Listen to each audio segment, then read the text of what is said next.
My husband served me divorce papers the night he became CEO in front of his entire board with his mother laughing, like I was already garbage on the street. I signed them calmly without shedding a tear. He thought he had won, but then a text hit my screen reading, "Do not leave, Dad is coming," and the double doors of the ballroom burst open. My name is Catherine Caldwell, and at 34 years old, I was the invisible woman.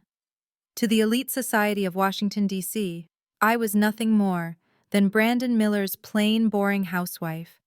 I was the woman who stayed home baking apple pies, while her husband built Aegis Tech into a multi-billion-dollar defense contractor. For 5 years, I wore simple clothes, drove a used sedan, and kept my head down while my husband and his mother, Sylvia, spent money as fast as I could save it. They treated me like a servant in my own home, but tonight at the Ritz-Carlton Hotel, everything was about to change. I stood near the back of the crystal ballroom clutching a glass of water because my mother-in-law had cut off my access to the open bar.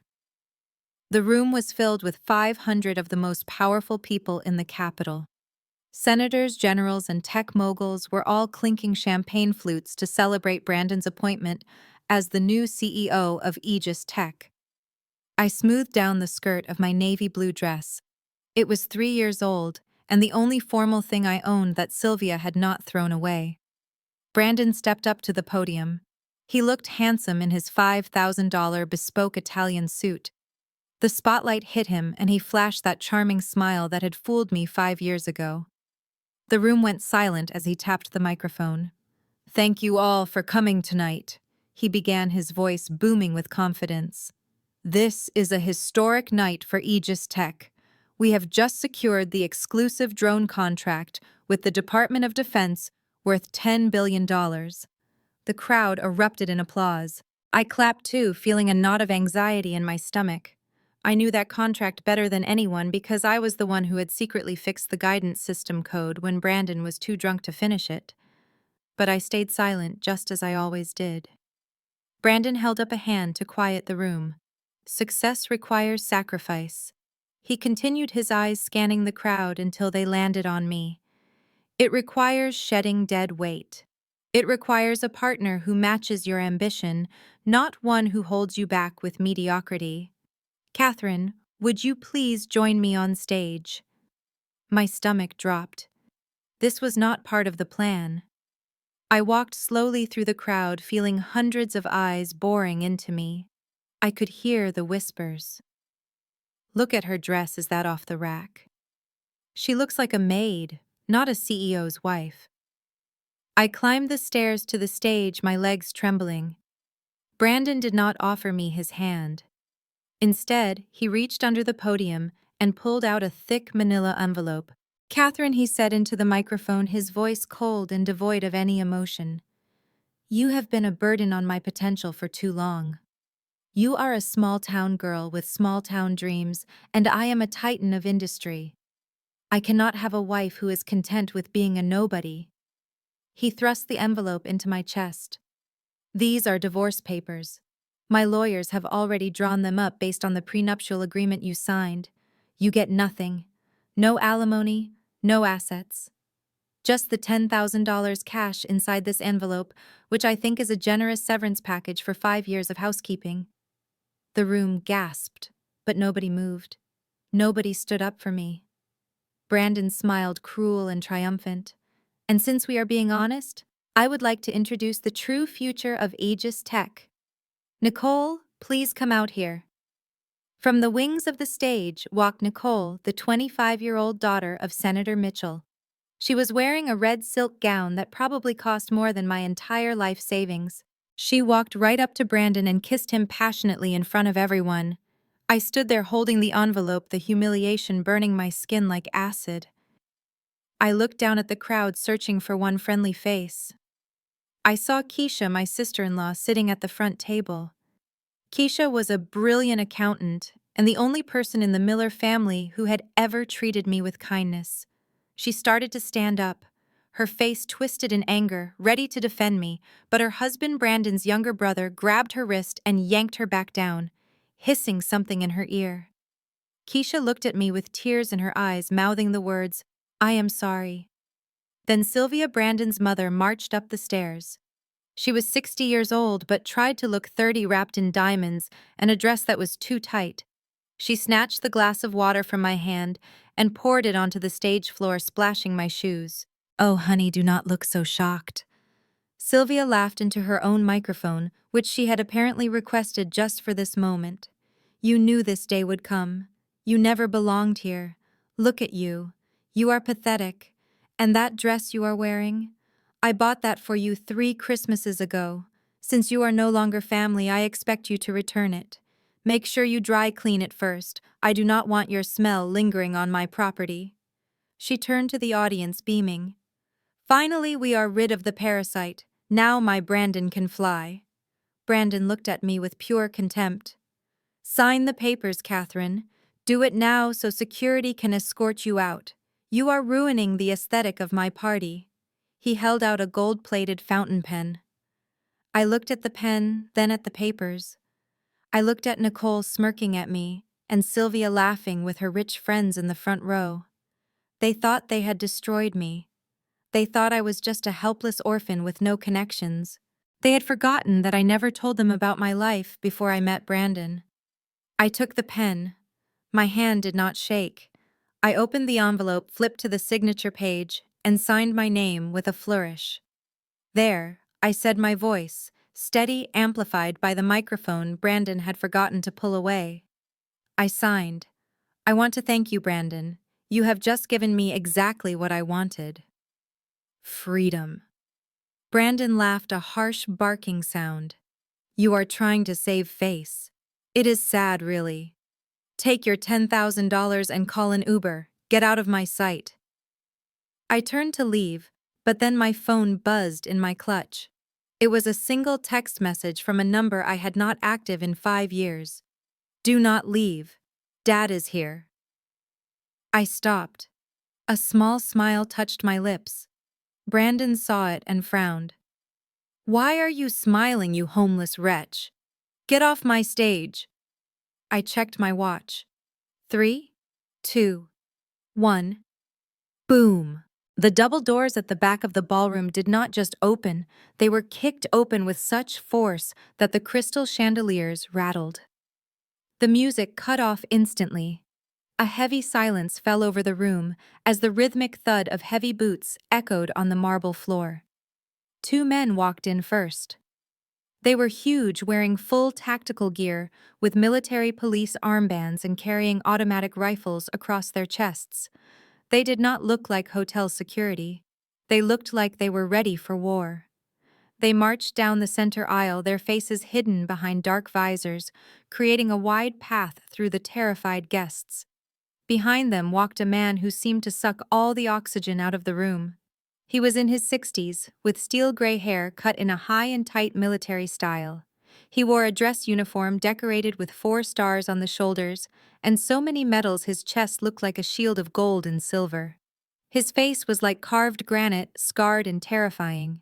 It was General Thomas Iron Caldwell, one of the most feared men in the Pentagon, the man who decided which defense contractors lived and which ones died. He walked with a cane made of black polished wood, but he did not lean on it.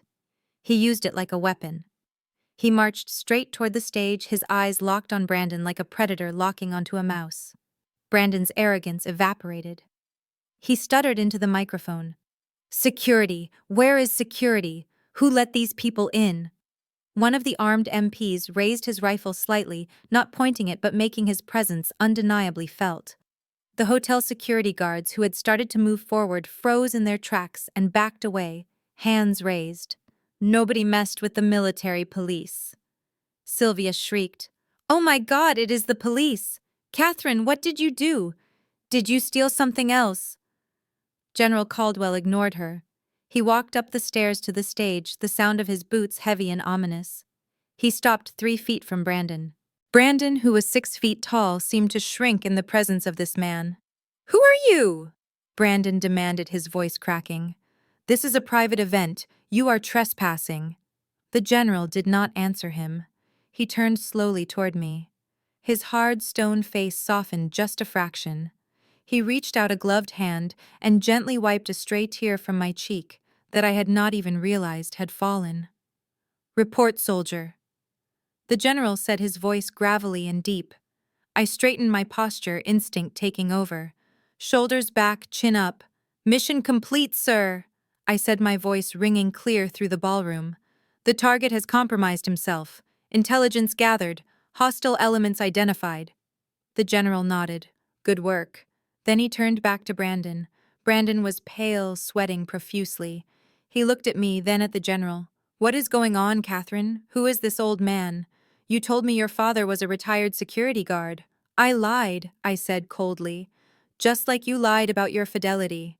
Just like you lied about your business ethics." "Brandon, meet General Thomas Caldwell." "My father." The room gasped, a collective intake of breath that sounded like a vacuum. Sylvia dropped her champagne glass, and it shattered on the floor, but no one looked at it. "General," Brandon whispered, his knees shaking. "General Caldwell, the head of Defense Procurement."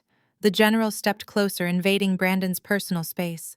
"You called my daughter a nobody. You called her a parasite. You threw divorce papers at her in public." He looked down at the papers I had signed, then back at Brandon. "You just divorced the only reason your pathetic company exists, boy. Do you think you won that drone contract because of your brilliance? You won it because my daughter spent 5 years fixing your incompetent code while you were out drinking with your mistress. You won it because I allowed it, hoping you would eventually become a man worthy of her." He poked Brandon in the chest with a finger like a steel rod. "You failed!" Sylvia rushed forward, grabbing the general's arm. Sir, there must be a mistake. We did not know. Catherine never told us. We love Catherine. We were just joking. It was a prank."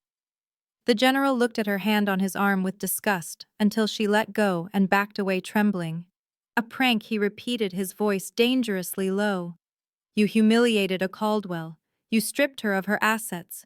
You tried to throw her on the street with $10,000. He signaled to the MPs.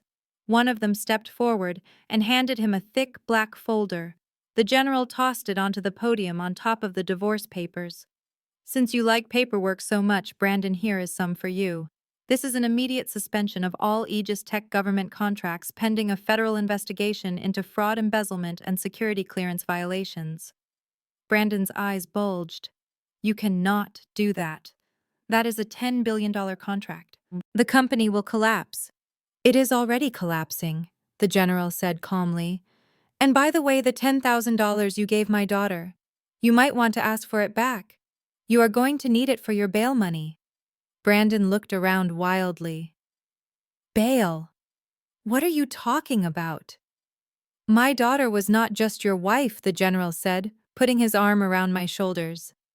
"She is a top-level strategic analyst with a higher security clearance than you will ever have.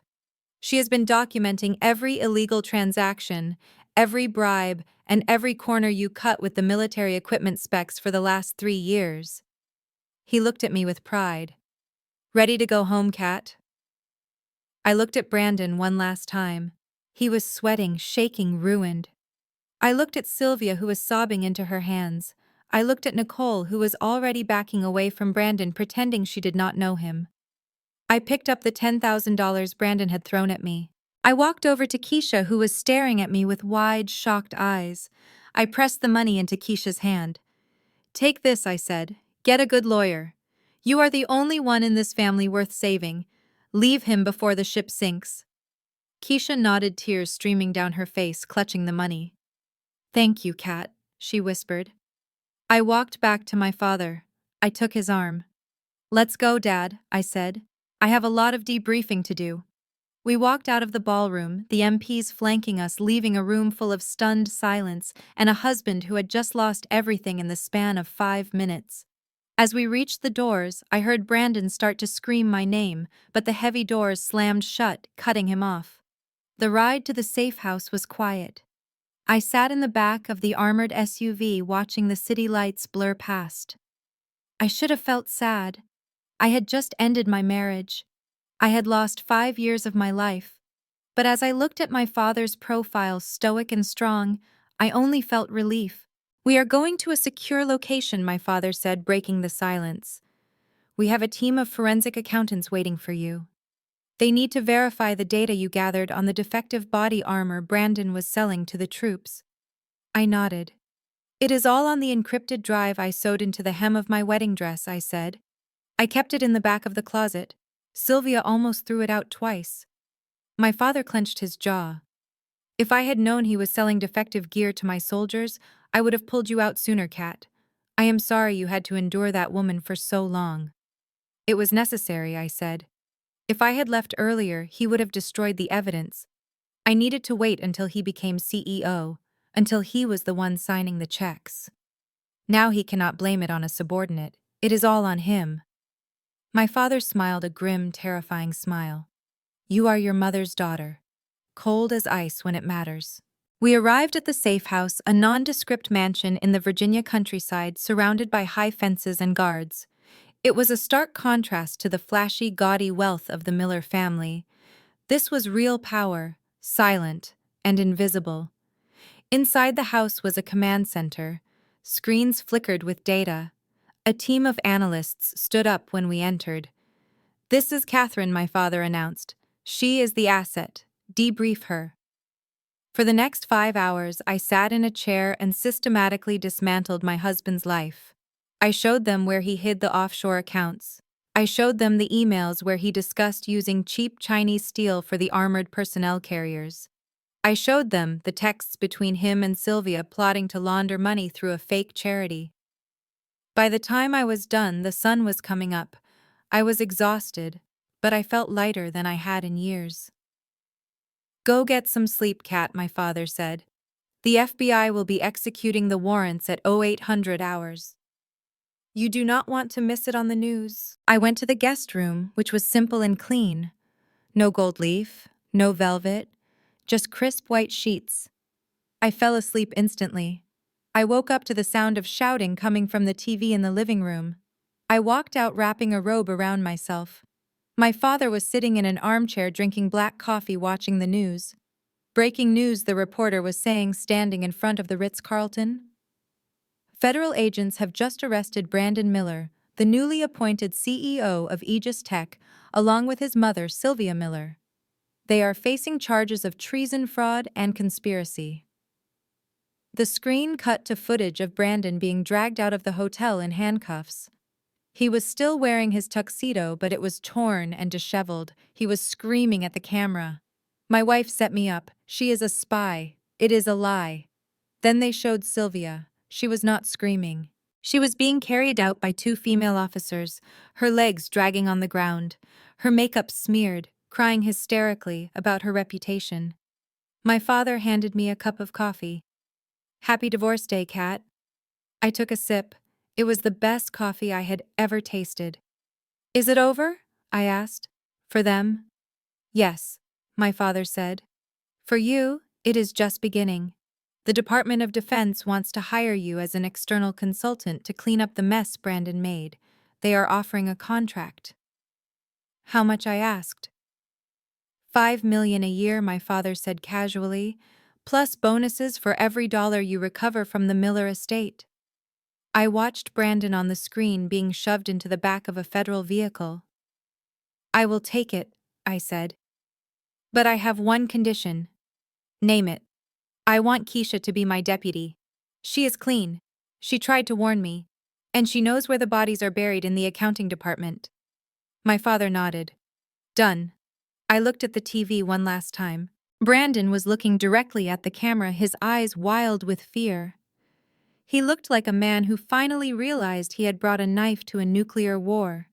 I turned off the TV. I have work to do, I said. And for the first time in 5 years, I walked into a room, not as a wife, not as a victim, but as Catherine Caldwell. And I had a war to win. The morning sun assaulted the floor-to-ceiling windows of the Miller Mansion in Potomac, Maryland, but inside the air was thick with the stale smell of spilled scotch and panic.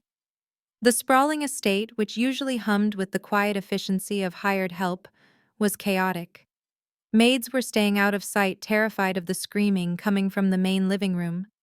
Brandon Miller, the man who had been a king the night before, was now pacing the Persian rug like a caged animal. He had not slept. His tuxedo shirt was unbuttoned, the bow tie hanging loose around his neck like a noose. He held a crystal tumbler of whiskey in one hand and his phone in the other, his knuckles white as he gripped the device. It was a performance, Brandon shouted, hurling the glass into the fireplace where it shattered into 1,000 glittering shards. It had to be a performance. That man was not a general. He was an actor. A cheap, washed-up actor she probably found on Craigslist. Sylvia sat on the velvet sofa, pressing an ice pack to her forehead. Her makeup from the night before was smeared, making her look like a melting wax figure. She groaned at the sound of the shattering glass, but her eyes were sharp with malice. "Of course he was an actor," Sylvia spat. "Do you really think Catherine, the girl we found working in a dusty library wearing shoes with holes in the soles, is the daughter of a 4-star general? It is laughable. She is a nobody, Brandon. We gave her a life. We gave her clothes. We gave her a name. Without us, she is nothing." Brandon stopped pacing and pointed a trembling finger at his mother. "Exactly. She is a fraud. She has always been a fraud. Remember when I met her 5 years ago? She was shelving books for minimum wage. She was eating a sandwich wrapped in a paper towel. Does that look like the daughter of the Pentagon elite? No. That looks like trash. That looks like a parasite waiting for a host." He ran a hand through his disheveled hair, his breathing ragged. "She played us mom. She spent 5 years playing the innocent little housewife, and now she wants to humiliate me on the biggest night of my life. She wants to ruin the stock price. She wants to scare the investors. Well, it is not going to work. I am the CEO of Aegis Tech. I build the weapons that keep this country safe. I will not be taken down by a girl who does not even know how to order wine properly." Nicole, the woman who was supposed to be the new face of Aegis Tech, sat in the corner scrolling through her phone. Her face was pale. "Brandon," she said, her voice trembling, "the video is trending. Hatch, the general arrives, is the #1 hashtag on Twitter. People are saying that really was Thomas Caldwell. They are saying he is the Iron General." "Shut up, Nicole," Brandon screamed, making her flinch. "Stop looking at it. The internet is full of idiots who believe anything. If that was really General Caldwell, I would know. I have security clearance. I have met everyone who matters in Washington. I have never seen that man in my life." He grabbed his phone and dialed a number furiously. "I am calling the lawyers," he hissed. "I am going to bury her. I am going to sue her for defamation, emotional distress, and breach of contract. By the time I am done with her, she will wish she really was homeless." He put the phone to his ear, pacing again. Pick up, damn it." Finally, the line connected. "Listen to me," he barked, not waiting for a greeting. "This is Brandon Miller. I want you to file an emergency injunction against Catherine immediately. She staged a public stunt to damage the company's reputation. I want a gag order. I want a restraining order. And I want you to find out who that old man was and sue him for impersonating a military officer. That is a federal crime." He paused, listening to the lawyer on the other end. His face turned a shade of purple. "What do you mean you need to verify it? I am telling you it is fake. Catherine does not have family. She told me her parents were dead. She cried about it on our second date. She is a pathological liar. Just file the paperwork. I pay you $500 an hour to attack, not to ask questions." He hung up and threw the phone onto the sofa next to Sylvia. Useless. Everyone is useless. Sylvia removed the ice pack, her eyes narrowing. "We need to secure the assets, Brandon. If she is playing games, we need to make sure she cannot touch a single cent. She signed the divorce papers, but we need to make sure she cannot access the joint accounts before they are officially closed. She might try to steal money to pay that actor." "You are right," Brandon said.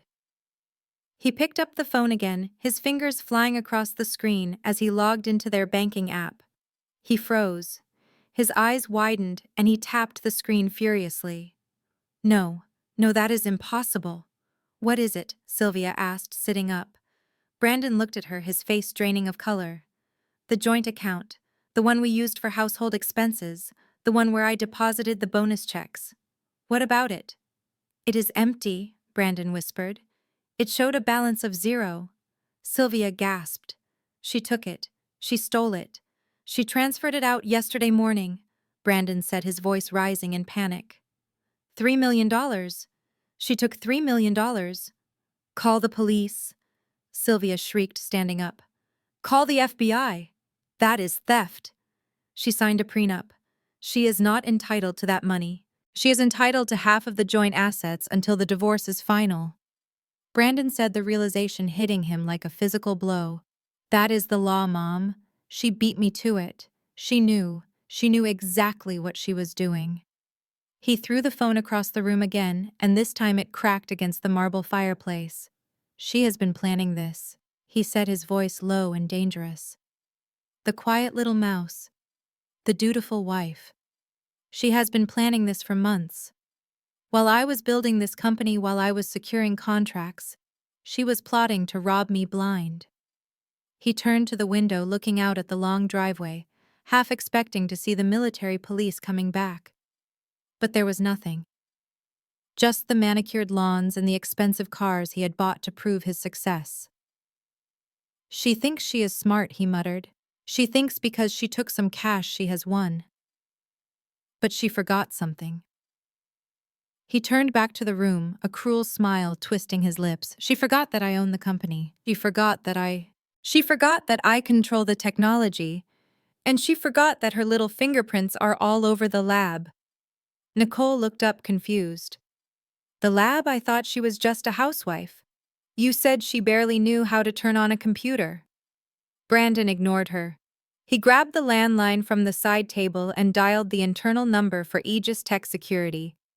This is CEO Miller, he barked. Put me through to the chief of security. Now. He waited, tapping his foot impatiently. Johnson, listen to me carefully. I want you to go down to the R&D lab immediately. Yes, the restricted section. I want you to pull every access log from the last 5 years. Look for any entry under Catherine Miller or any guest passes issued to my wife. He paused, listening. I do not care if it takes all day. Find them. And then I want you to wipe them. Delete everything. Every login. Every keystroke. Every biometric scan. As far as Aegis Tech is concerned, Catherine Miller never stepped foot inside that building. Do you understand me? He listened again, his face tightening. And Johnson, go to her workstation. The one in the corner of my private office. The one she used when she was playing secretary. Drill the hard drive, physically destroy it, then incinerate the pieces. I want no trace of her code, no trace of her notes, nothing. He slammed the phone down. There, he said, turning to Sylvia. Let her try to prove she contributed anything to the company. Let her try to claim she helped with the drone guidance system. I just erased her existence. Sylvia smiled a cold, predatory smile. Smart boy. Without proof, she is just a greedy ex-wife who got lucky with a bank transfer. We will sue her for the $3 million, and without evidence of her work, she will have no leverage. But what about the general? Nicole asked, her voice small. What if he really is who they say he is? Brandon laughed, a hollow, manic sound. If he was really General Caldwell, he would have had me arrested last night. He would not have just walked out. It was a show, Nicole. A scare tactic. And it worked for a minute, but now the sun is up. And in the light of day, reality comes back. He walked over to the bar and poured himself another drink from a different bottle, ignoring the mess on the floor. Catherine made a mistake, he said, taking a long swallow. She thought she could humiliate me and walk away. She thought she could take my money and disappear. But she forgot who I am. I am Brandon Miller. I built a billion-dollar empire from nothing. I defeat competitors for breakfast. He looked at his reflection in the mirror above the fireplace. His eyes were bloodshot, his hair wild, but his ego was stitching itself back together piece by piece. She wants a war, he whispered. I will give her a war, but she is going to find out that she brought a knife to a nuclear fight. Suddenly, the intercom at the gate buzzed loudly, echoing through the tense room. Brandon pressed the button. Who is it? Sir, it is the gate guard. There is a delivery here for you. I did not order anything. Send it away. Sir, the guard hesitated. The driver said it is from your wife. He says it is the rest of the trash. Brandon froze. Let them in. He walked to the front door, throwing it open. A large dump truck was backing up the long driveway. The reverse beep echoed off the trees. "What is this?" Sylvia asked, coming to stand behind him. The truck stopped right in front of the fountain. The bed of the truck began to lift. With a loud crash, a mountain of debris slid out onto the pristine driveway. It was not just trash. It was clothes, suits, designer shoes, golf clubs, paintings. It was everything Brandon had left at their old apartment, the penthouse he kept in the city for his late nights, which were really nights spent with Nicole. And right on top of the pile, sitting precariously on a crushed velvet armchair, was a large framed photograph of Brandon and Catherine on their wedding day. The glass was cracked right down the middle, separating them perfectly. The truck driver honked once and drove off, leaving the pile of expensive garbage blocking the exit. Brandon stared at the pile, his face turning redder and redder. "She threw out my Italian suits." Sylvia gasped. "Those cost $5,000 each." Brandon walked over to the pile. He saw something sticking out of the pocket of a ruined jacket. It was a note written on heavy cream stationery. He pulled it out. "I thought you might need these for your new life," the note read. "Since you like garbage so much, I figured you should have it all. P.S. I canceled the lease on the penthouse. The landlord was very interested to hear about the unauthorized renovations you made. He is sending you the bill." Brandon crumpled the note in his fist. A vein bulged in his forehead. "She thinks this is funny," he whispered. "She thinks this is a game." He turned back to the house, his eyes wild. "Get the lawyers back on the phone. Get the PR team. Get everyone. I am going to destroy her. I am going to make sure she never works in this town again. I am going to make sure the name Catherine Caldwell is synonymous with fraud." He stormed back inside, kicking a $3,000 loafer off the pile as he went. Sylvia followed him, muttering about the indignity of it all. Nicole stayed on the porch, looking at the pile of broken luxury. She looked at the cracked wedding photo. She looked at the empty driveway where the truck had just left. And for the first time, she wondered if she had made a terrible mistake. Because the woman who did this, the woman who could orchestrate a military extraction and a targeted demolition of a man's life in 12 hours, was not a helpless housewife. She was something else entirely. And Brandon, in his blind rage, had no idea what was coming for him.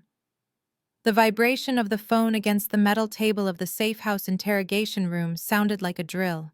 It was a single notification, but in the silence of the secure facility, it echoed with disproportionate violence. I sat across from my father, General Thomas Caldwell, my hands wrapped around a mug of lukewarm coffee.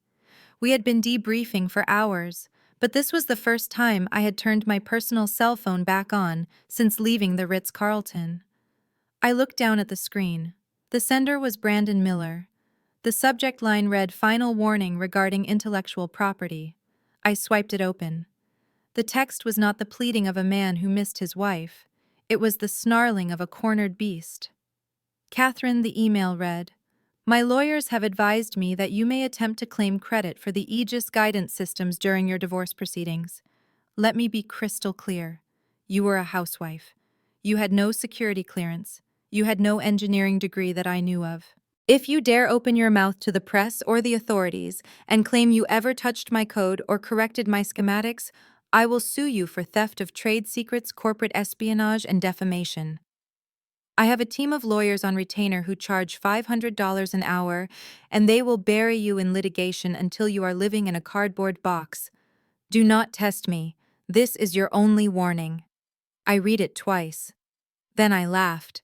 It was a dry, humorless sound that made the young corporal standing guard by the door flinch slightly. My father looked up from the stack of files he was reviewing. His reading glasses were perched on the end of his nose, and his dress uniform was unbuttoned at the collar, a rare sign of fatigue. "What is it, Cat?" he asked, his voice rumbling like distant thunder. "Is he begging or threatening?" "Threatening," I said, sliding the phone across the steel table toward him. "He is terrified, Dad. He knows that without me, Aegis Tech is just a shell company with a fancy logo. He is threatening to sue me for trade secret theft if I admit I fixed his drones." The general picked up the phone and read the message. His expression did not change, but the temperature in the room seemed to drop 10 degrees. He set the phone down gently, as if it were a fragile explosive. "He calls it trade secrets," my father said quietly. "I call it saving American lives." Does he remember that the prototype he built 5 years ago crashed into a mock orphanage during the test run at Quantico? I remember, I said, leaning back in the metal chair and closing my eyes. The memory was so vivid, it tasted like cheap beer and despair. I remember because I was the one who drove him home that night while he sobbed in the passenger seat. It was 5 years ago. I was 29. I had just rotated out of a deep cover intelligence assignment in Eastern Europe. I was burnt out, exhausted, and sick of the shadows.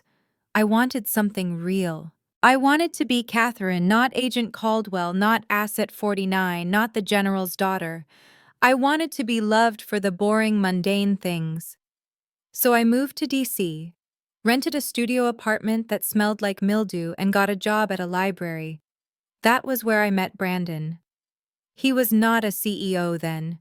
He was a frantic, sweating mess of a man trying to launch a defense startup out of his mother's basement. He came to the library for the free Wi-Fi.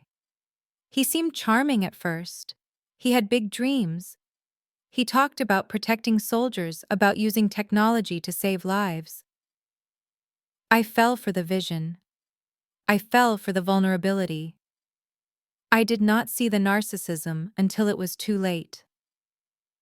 I opened my eyes and looked at my father. You know, Dad, that night after the Quantico failure, he drank a bottle of whiskey and passed out on the floor of his mother's living room.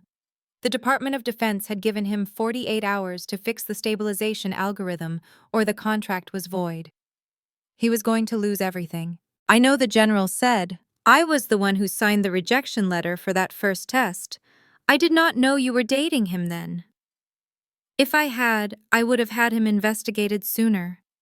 I kept it separate, I said. I had to. I wanted to know if he loved me, or if he just loved the access I could give him. I stood up and walked to the reinforced window looking out at the Virginia woods. He was passed out on the rug. His laptop was open on the coffee table. The code was a disaster, Dad. It was spaghetti code, sloppy, inefficient, dangerous.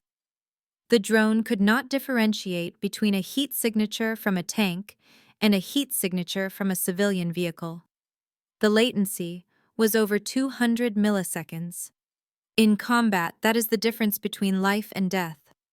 I remember sitting down at his computer. I told myself I would just look, just see where he went wrong. But then the engineer in me took over. I saw the error in the gyroscope calibration. I saw the memory leak in the targeting system. My father nodded slowly. "So you fixed it?" "I rewrote the entire kernel," I said. "I spent 6 hours that night rebuilding his software from the ground up. I optimized the signal processing. I added a fail-safe protocol. By the time the sun came up, the simulation was running perfectly. The drone was precise, agile, and most importantly, safe." "And what did you tell him?" my father asked, though he clearly suspected the answer. "Nothing," I whispered. I wiped my fingerprints from the keyboard. I closed the laptop. When he woke up, hungover and miserable, I made him coffee. I told him he should run the simulation one more time. I told him maybe he had fixed it in a burst of inspiration before he passed out. He ran it. It worked. And you know what he did, Dad? He took the credit, my father said, his voice hard. He did not even question it, I said, turning back to face the room. He looked at that perfect, elegant code that was 10 years ahead of anything he was capable of, and he just accepted that he was a genius. He hugged me and said, "See, babe, I told you I could do it. I am going to be rich." He never asked how it happened. He never looked at the timestamps. His ego was so big, it filled in the gaps of his memory. He believed his own lie immediately. "And you let him," my father said. "I loved him," I said simply. "I wanted him to succeed. I thought if he felt successful, he would be happy. And if he was happy, he would be a good husband. I thought I was being a supportive partner. I did not realize I was building a monster." I walked back to the table and picked up the phone, rereading the threat. That code, the Sentinel system, is the backbone of Aegis Tech, I said. Every contract he has won since then, every billion-dollar deal is built on that night. He knows he cannot replicate it. That is why he hired all those expensive engineers, but none of them could figure out how the core worked, because I encrypted the source comments in a cipher. Only I know. That explains why the quality has dropped recently, my father mused. He has been trying to update your work, and he is breaking it. Exactly, I said. And now he is threatening to sue me for stealing trade secrets. The irony is staggering. He is accusing me of stealing the very gift I gave him. My father stood up and walked over to me. He placed his heavy hands on my shoulders. He is not just threatening you, Kat. He is terrified. He knows that if you prove you wrote that code, his security clearance is revoked immediately. A civilian without clearance cannot write classified guidance software. It is a federal crime to misrepresent authorship on a defense contract. He is not just looking at a lawsuit. He is looking at prison time for fraud. I looked at the email again. He says he has $500 an hour lawyers, I said. My father scoffed. I have the United States Department of Justice, he said. And I have the truth. Let him send his lawyers. But Dad, I said, looking up at him, I need you to understand something. I did not just fix the code that night. I built in a signature. A signature. Yes. Deep in the kernel, in the binary compilation, there is a string of hex code. If you translate it to ASCII text, it does not execute anything. It just sits there. What does it say? My father asked. It says, Daddy's little girl. I replied, a small cold smile touching my lips. I wrote it there because he used to make fun of me for being close to you, even though he thought you were just a security guard. He used to say I was too dependent on my father. So I put it in the heart of his empire. Every time an Aegis drone flies, it is running on Daddy's little girl. My father threw his head back and laughed, a loud, booming sound that startled the guard again. That is my girl, he said, wiping his eyes. That is the smoking gun. No lawyer in the world can explain that away. He became serious again. But we need to be careful, Kat.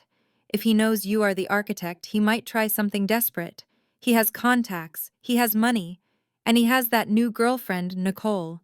Her father is Senator Mitchell. Mitchell sits on the Appropriations Committee.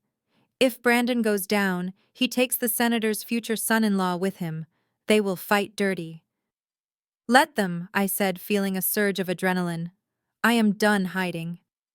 I spent 5 years wearing beige cardigans and pretending I did not know how to configure a router just so Brandon would not feel emasculated. I spent 5 years listening to his mother call me simple and uneducated while I was silently running their company's R&D from the kitchen table. I tapped the phone screen, composing a reply. What are you writing? My father asked. I am not engaging with his legal threats, I said. I am just giving him a date. I typed out the message. Brandon, save your money on lawyers. You will need it for the forensic audit. I will see you at the Pentagon next week for the contract review. Bring your source code.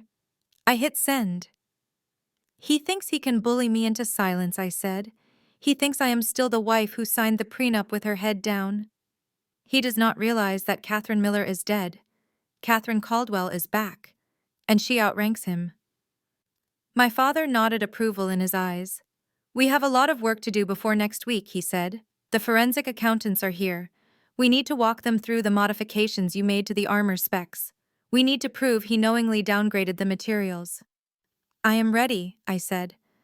But Dad, there is one more thing. What is it? The email. He sent it from his personal server, the one he keeps in the basement of the mansion, the one he thinks is secure. And my father asked. I set up that server, I said. I have a back door. If he is sending threats from there, he is also storing his other correspondence there. The emails to his mother, the emails to the suppliers about the cheap materials, the emails to Nicole. My father smiled. Can you get in? I sat down at the secure terminal in the corner of the interrogation room. My fingers hovered over the keyboard. It felt good to be behind a console again. It felt like breathing. I am already in, I said, typing a command string. I watched the lines of code scroll down the screen. He did not even change the admin password, I said, shaking my head. It is still Success123. Pathetic. I began downloading the entire contents of his email server. I am going to get everything, Dad. Every dirty deal, every insult, every lie. Good, my father said. We will add it to the file. The download bar crept across the screen. 10%, 20%. This is the conflict, I said softly, watching the data pour in. He wants to erase me. He wants to pretend I never existed. He wants to rewrite history where he is the hero, and I am the leech. I looked at my father. But history is written by the victors, and I intend to win. The download completed. I have it, I said, pulling the encrypted drive from the terminal. My father took it and handed it to the MP. Get this to the CID unit immediately, he ordered. Chain of custody starts now. The MP saluted and left the room. We sat in silence for a moment, the hum of the servers the only sound. He really loved that drone project, I said quietly. It was the only thing he ever really cared about. More than me. More than his family. It was his ego made of metal and plastic. And you built it, my father said. I built it, I agreed. And now I am going to take it apart piece by piece. The phone buzzed again. Another email from Brandon. I did not read it. I turned off the phone and slid it into my pocket. Let's go to work, General, I said. My father stood up and offered me his arm. Lead the way, Colonel. We walked out of the safe room, ready to turn my past exploitation into his future nightmare. The ghost of the housewife was gone. The strategist had returned, and the battlefield was set. The rain in Washington, D.C. does not wash things clean, it just makes the grime slicker. It was midnight, and the underground parking garage of the Tyson's Corner Center was a concrete tomb echoing with the distant hum of ventilation fans and the drip of water from leaky pipes. I sat in the driver's seat of a nondescript rental sedan, the engine off, the lights cut. My father had wanted to send a security detail with me, but I refused. This meeting required delicacy, not a show of force. I checked my watch. 0:05 hours. She was 5 minutes late. I scanned the mirrors. Shadows stretched long and distorted between the concrete pillars. I was not afraid of Brandon. I was afraid of what desperation might make him do, but I was terrified for the woman I was meeting. Headlights swept across the far wall, blinding in the darkness. A black SUV pulled in slowly, hesitant. It parked 3 spaces away. The engine idled for a long moment before cutting out. The door opened and Keisha stepped out. She looked nothing like the poised, formidable chief financial officer of Aegis Tech's subsidiary division. She looked like a woman who was vibrating apart. She wore a trench coat over her pajamas and her hair was wrapped in a silk scarf. She looked over her shoulder twice before rushing toward my car. I unlocked the doors. She slid into the passenger seat, bringing the smell of rain and terror with her. She did not say hello. She just burst into tears. It was a guttural sound, a release of pressure that had been building for years. She buried her face in her hands, her shoulders shaking violently. I waited. In interrogation, silence is a weapon. In comfort, silence is a shield. I let her cry until the worst of it passed, until her breathing hitched and slowed. Then I reached into the back seat and handed her a box of tissues. I am sorry, she choked out, wiping her eyes roughly. I am so sorry, Kat. I wanted to stand up. At the gala, when he called you up to the stage, I wanted to scream. I started to stand up, but Marcus grabbed me. He dug his fingers into my arm and told me to sit down. He said if I made a scene, Brandon would fire him and ruin us. I looked at her. I saw the genuine agony in her eyes. Keisha was brilliant. She had a master's in accounting from Wharton. She was the smartest person in the Miller family by a wide margin, but she had been suffocated by them.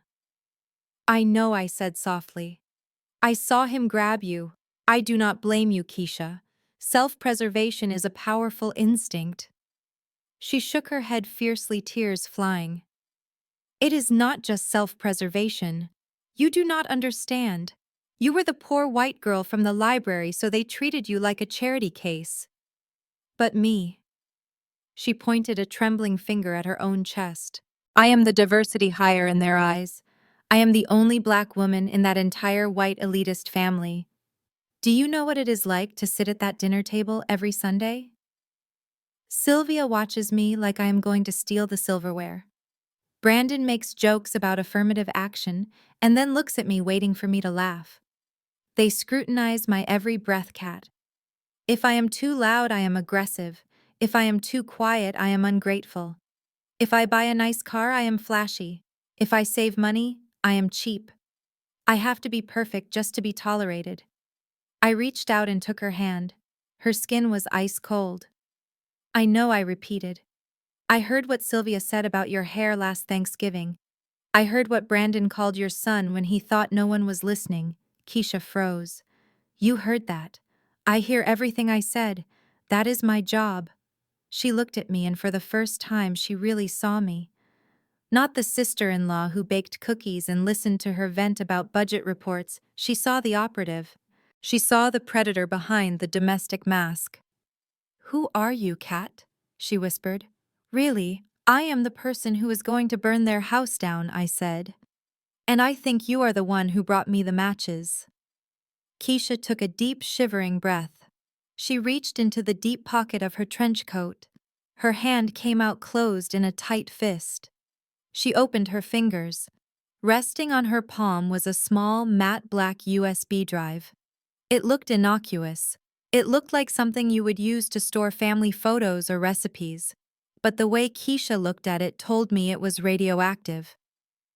Brandon is not just cheating on you, she said, her voice dropping to a whisper so low I had to lean in to hear it.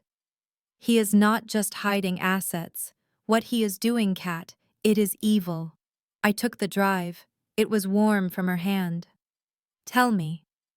Keisha looked out the windshield, scanning the empty garage again, paranoia etched into her features. You know the Patriot missile defense contract? She asked. The one Aegis won 6 months ago. The one that is supposed to protect the forward operating bases in the Middle East. I nodded. It was a $400 million contract. Brandon had popped champagne when he signed it. The specs called for military-grade processing chips, she said. Class A silicon, heat-resistant, radiation-hardened, made in America by certified defense contractors. Each chip costs $2,000. She paused, swallowing hard. Brandon swapped them. The air in the car went still. He did what I asked, my voice deadly calm.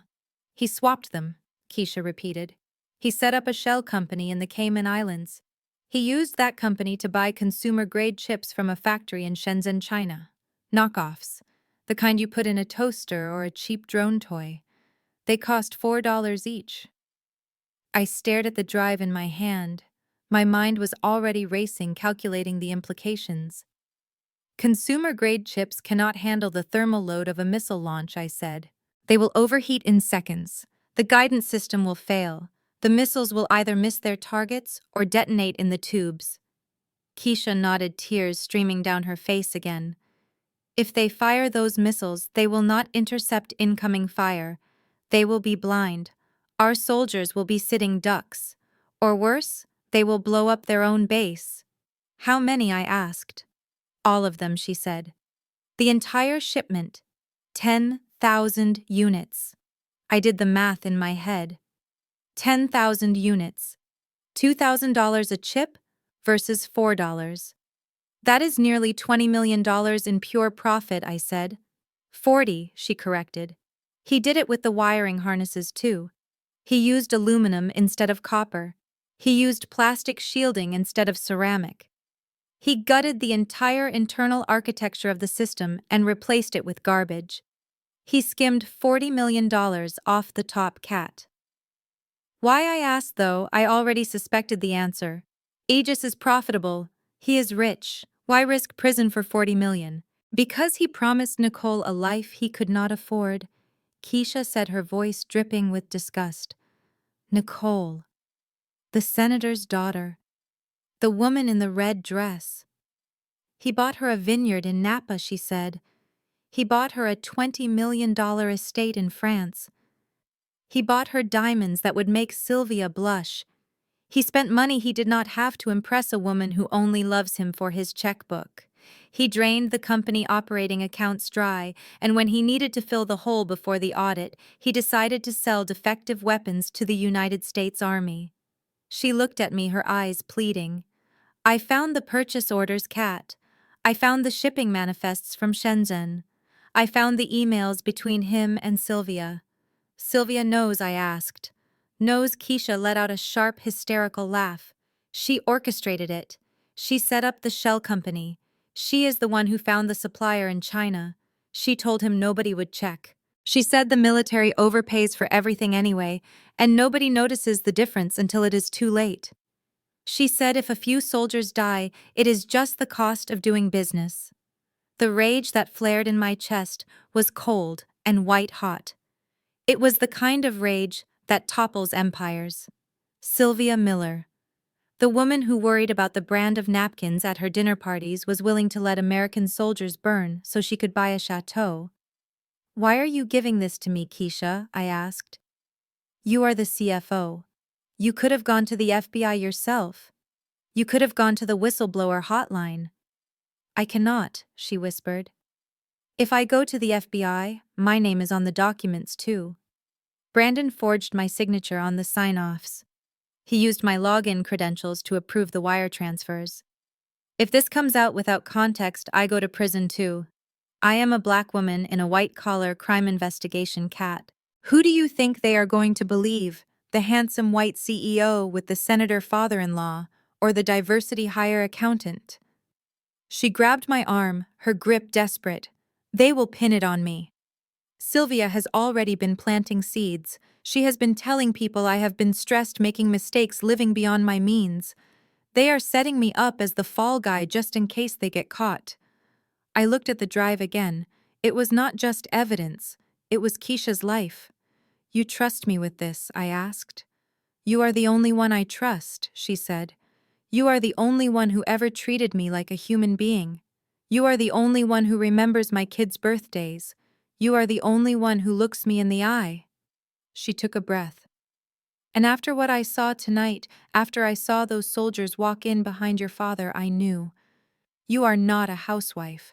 You are something else, and you have the power to stop him. I closed my hand around the drive.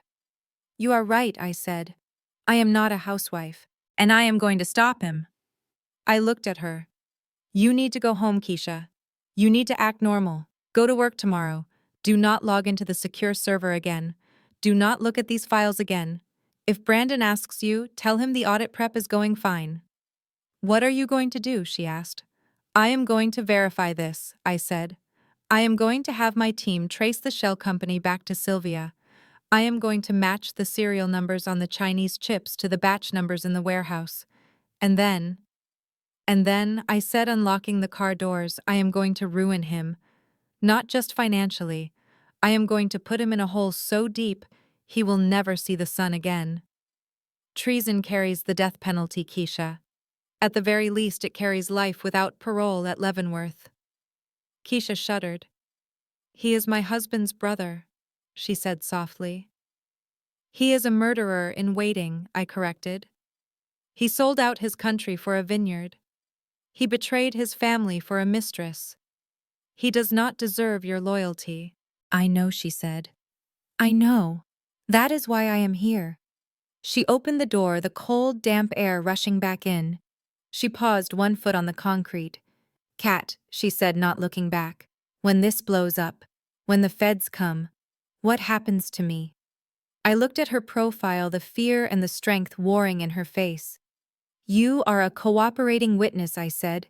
You are the whistleblower who brought the evidence to the highest levels of the Department of Defense. I will make sure you have immunity. I will make sure you keep your license. And when I start my own firm, I am going to need a CFO who knows where the bodies are buried." Keisha turned back to me, a flicker of hope in her eyes. "You would hire me?" "In a heartbeat," I said. "Now go, before they miss you." She nodded, pulled her coat tighter around herself, and ran back to her car. I watched her drive away, her taillights fading into the darkness. I sat there for a moment, alone in the silence. I looked at the USB drive in my hand. $40 million. Defective guidance chips. Treason. Brandon thought he was fighting a divorce case. He thought he was fighting over a prenup and a bank account. He had no idea. I pulled out my secure phone and dialed my father's direct line. It was 0100 hours, but I knew he would be awake. "This is General Caldwell," he answered on the first ring. "Dad," I said, my voice steady. "Wake up the JAG lawyers. Wake up the CID. We are not just going for fraud anymore."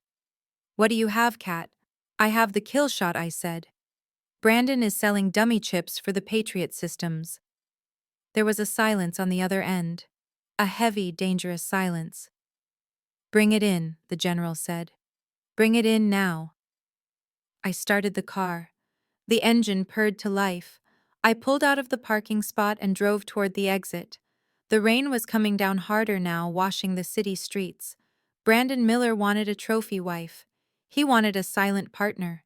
He wanted a woman he could discard when he was done with her. Instead, he got me. And I was about to teach him the true cost of betrayal. The Pentagon briefing room is a place where careers are made or destroyed in the blink of an eye. It smells of furniture polish and high-stakes anxiety. The room was packed to capacity with the absolute elite of the defense industry. 4-star generals sat in the front row, their uniforms heavy with ribbons. Senators from the Armed Services Committee whispered behind their hands. The press corps was jammed into the back, their cameras trained on the stage like snipers. And standing in the center of it all, basking in the glow of the spotlights, was Brandon Miller. He looked every inch the titan of industry he pretended to be. He was wearing a charcoal suit that cost more than my father's car. His hair was perfectly coiffed. He gripped the sides of the podium with a confidence that bordered on mania. Behind him, a massive screen displayed the Aegis Tech logo, rotating slowly in high-definition gold. "Ladies and gentlemen," Brandon boomed, his voice projected through the state-of-the-art sound system. "Today marks the dawn of a new era in American supremacy. For too long, our soldiers have relied on outdated technology. For too long, we have been one step behind. But today, with the Patriot Defense Grid, Aegis Tech is putting the future in your hands." He clicked a remote and the screen changed to a complex schematic of the missile defense system. It was impressive. It was detailed. And it was completely stolen.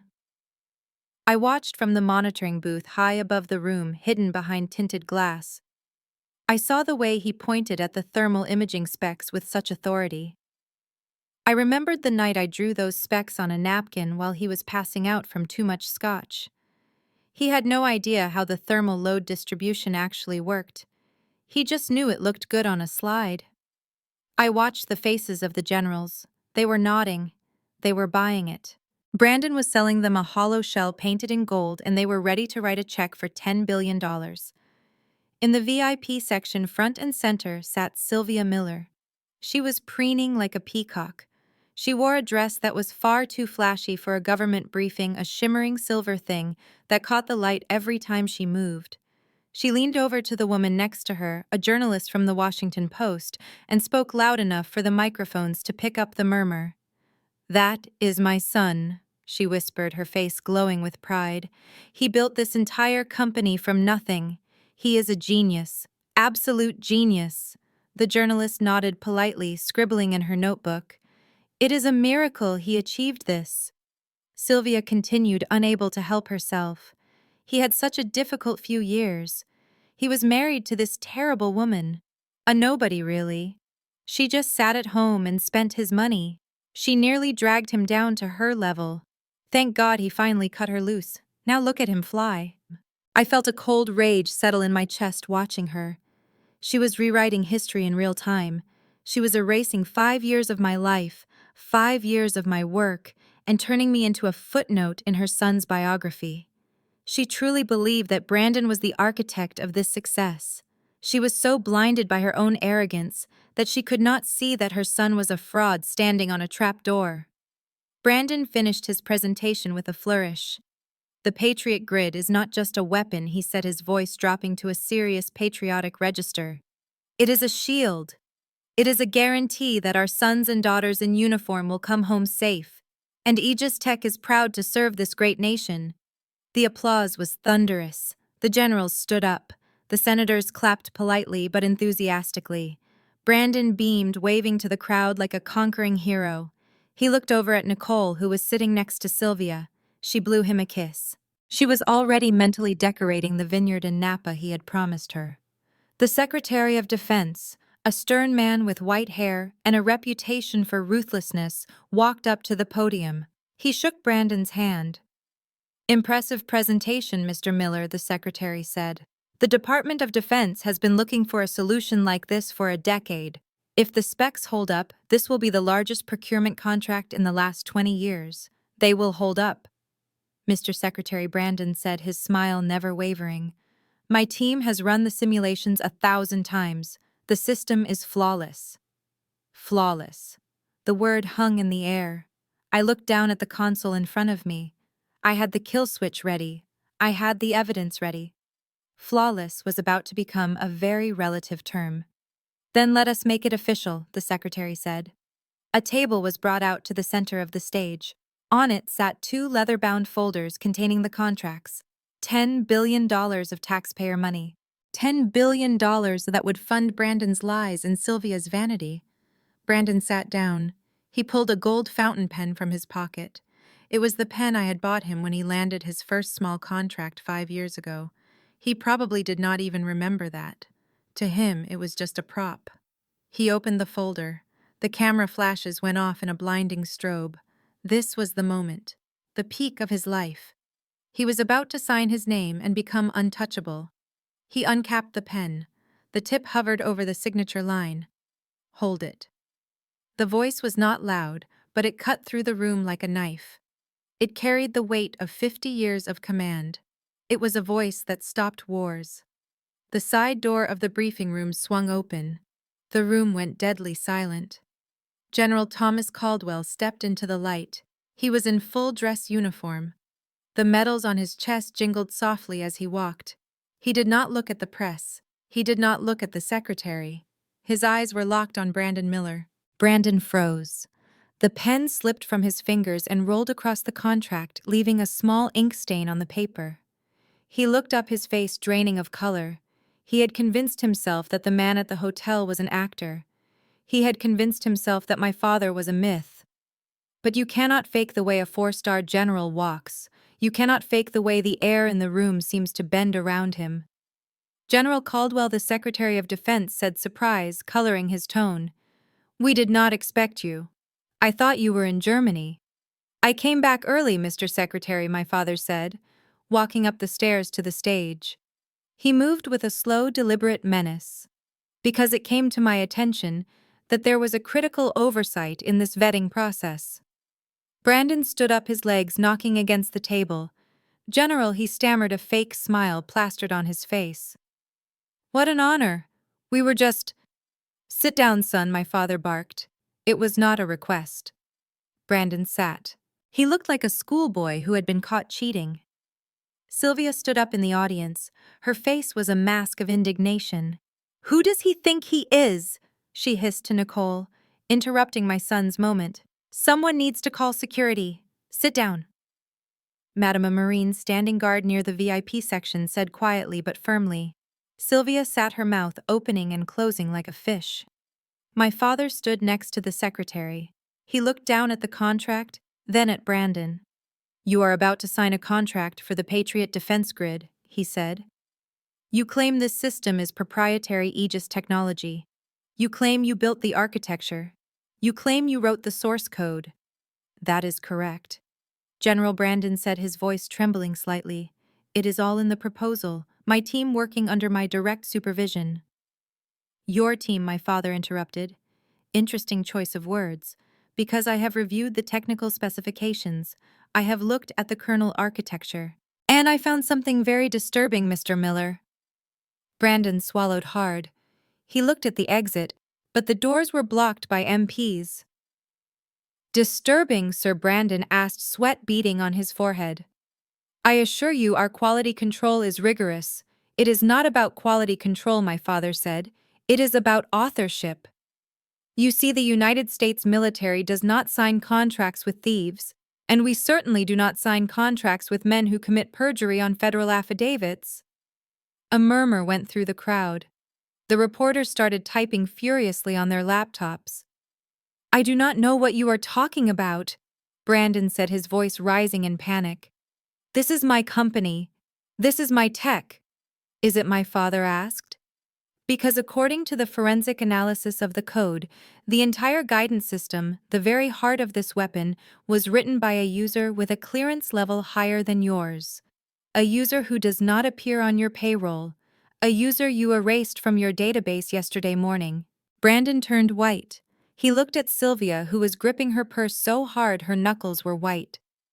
That is impossible, Brandon whispered. We deleted. You deleted nothing. You fool, my father said, his voice dropping to a growl that only the people on stage could hear. You tried to scrub a server that my daughter built. You tried to lock out the architect of your entire existence. He turned to the Secretary of Defense. Mr. Secretary, before you sign that document giving this man $10 billion and the safety of our troops, I believe we need to hear from the actual chief engineer of the Patriot Project. The secretary looked confused. But Mr. Miller is the CEO. Who is the chief engineer? My father turned toward the back of the room, toward the monitoring booth where I was standing. He raised his hand and signaled. The lights in the room dimmed. The spotlight shifted, moving away from Brandon, moving away from the stage, sweeping up to the glass booth high above. The door to the booth opened. I stepped out onto the catwalk. I was not wearing the stained apron Brandon was used to seeing. I was not wearing the old clothes Sylvia mocked. I was wearing a black tailored suit that fit like armor. My hair was pulled back sharp and severe. I held the encrypted hard drive in my hand like a grenade. The room gasped. I heard Sylvia scream, "My God, it is her! It is the waitress!" I walked to the microphone that had been set up on the catwalk. I looked down at Brandon. He looked small. He looked terrified. He looked like a man who finally realized that the woman he had underestimated for 5 years was the one holding the lightning bolt. "Hello, Brandon," I said, my voice echoing through the Pentagon. "I hope you brought your source code, because I brought mine, and mine has a kill switch." Brandon stood up, knocking his chair over. "Stop her!" he screamed, pointing at me. "She is a spy. She is crazy. She does not work here." I ignored him. I looked at the secretary. "Mr. Secretary, my name is Catherine Caldwell. I am a strategic analyst for the Department of Defense. And for the last 5 years, I have been the ghost in the machine of Aegis Tech. The man sitting next to you did not build that drone. He can barely code in Python. I built it. And I am here to show you what he put inside it to save money for his mistress." I plugged the drive into the terminal on the catwalk. The massive screen behind Brandon flickered. The golden Aegis logo vanished. In its place, a red warning box appeared. "System override initiated." I looked down at my husband. "Shall we begin?" The silence in the Pentagon briefing room was absolute. It was the kind of silence that usually precedes an explosion. The red warning box on the massive screen behind Brandon pulsed with a slow, hypnotic rhythm. "System override initiated." Every eye in the room shifted from the screen to me. I stood high above them on the catwalk, looking down at the man who had thrown me away like garbage less than 48 hours ago. I began to descend the metal stairs. My heels clicked against the grating, a sharp, rhythmic sound that echoed like a ticking clock. I was not wearing the apron Brandon was used to. I was not wearing the faded jeans or the oversized sweaters I used to hide in. I was wearing a black suit that cost more than the engagement ring he had taken back. My hair was pulled back tight, revealing the face he had called plain. But there was nothing plain about me now. I was the architect of his destruction, and I wanted him to see every inch of it. I reached the stage. The military police parted from me, their faces impassive behind their visors. They knew who I was. They knew my clearance level. Brandon did not. He stood frozen behind the podium, his face a mask of sheer terror. He looked at the screen, then at me, then at the Secretary of Defense. He tried to speak, but his voice failed him. He was drowning on dry land. I walked past him. I did not look at him. I walked straight to the main console that controlled the presentation. I placed the matte black USB drive Keisha had given me onto the sleek surface of the terminal. The sound of the drive clicking into the port was soft, but in that room it sounded like the racking of a shotgun slide. I leaned into the microphone. "Hello, husband." Brandon flinched as if I had struck him. "Catherine," he rasped, his voice cracking. "What are you doing? You are not supposed to be here. Security, get her out of here." "Sit down, Brandon," I said, my voice cool and steady. "The adults are talking." I typed a command into the console. The screen behind us flickered. The red warning box vanished, replaced by a complex stream of code. It was beautiful code, elegant, efficient, and lethal. "You told the world I was a housewife, Brandon. You told your board I was a burden. You told your mistress I was simple. You said I only knew how to bake apple pies and fold your laundry." I turned to face the audience. I saw the generals leaning forward. I saw the reporters holding their breath. I saw Sylvia in the front row, her mouth agape, her hand clutching her pearls. "Well, you were half right," I continued. "I did bake pies. I did fold your laundry. I cleaned your house, and I managed your life. But do you know what I did while the roast was in the oven, Brandon? Do you know what I did while you were passed out drunk on the sofa at 2 in the morning? I pointed at the screen. I wrote the kernel architecture for the Patriot Defense Grid. I wrote the targeting algorithm that you just took credit for. I wrote the stabilization protocols that you claim are your intellectual property." Brandon found his voice. "Liar," he screamed, spit flying from his lips. "She is lying. She is a crazy ex-wife. She is trying to sabotage the company. That code is mine, my team wrote it." I typed another command. The screen split. On the left side was the code. On the right side was a video time-stamped 3 years ago. It showed me sitting at the kitchen table in my pajamas, typing furiously on a laptop, while Brandon snored loudly in the background. "The timestamp matches the creation date of the core file," I said. "And if you look closely at the syntax, you will see a recurring comment in the metadata." I zoomed in on the code. There, buried in the lines of hexadecimal values, was a string of text. "Property of K. Caldwell. If found, return to Dad." The room erupted in whispers. The Secretary of Defense stood up, his face grim. "Mr. Miller," the secretary said, his voice cutting through the noise. "Can you explain why your proprietary code bears your wife's signature?" Brandon stammered. "It is a hack. She hacked the system. She planted it." "I did not plant anything," I said. "I built it. And because I built it, I know exactly where the weak points are. I know exactly what you did to it after I left." I hit another key. The screen changed again. This time it displayed a series of invoices. Purchase orders, shipping manifests, Keisha's evidence. "You see," I continued, my voice dropping an octave, deadly serious now. "When you decided to trade me in for a newer model, you also decided to trade in American safety for profit. You thought you could strip my code and run it on consumer-grade hardware." I highlighted a line on the manifest. "Shenzhen Electronics, batch number 4922, silicon grade C. You bought chips meant for toaster ovens, Brandon. And you put them inside a missile defense system meant to protect our troops. You paid $4 a unit, and you charged the U.S. government $2,000. The gasp from the audience was audible. The generals in the front row were no longer just listening. They were furious. This was not just corporate drama. This was betrayal. You skimmed $40 million off the top, I said. You bought a vineyard, you bought a chateau, you bought diamond necklaces, and you paid for them with the safety of the soldiers my father commands. That is a lie, Brandon shrieked. Those are forged documents. She is framing me. The system works. We ran the simulations. It is flawless. Is it? I asked. I looked at the model drone sitting on the display stand at the center of the stage. It was a prototype fully functional, armed with the new guidance system. It was the crown jewel of Aegis Tech. Let us find out.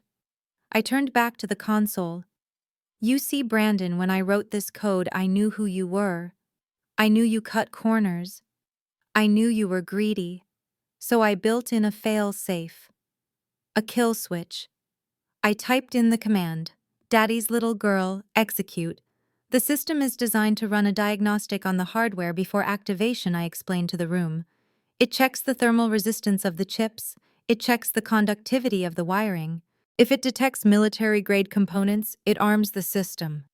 I hovered my finger over the enter key.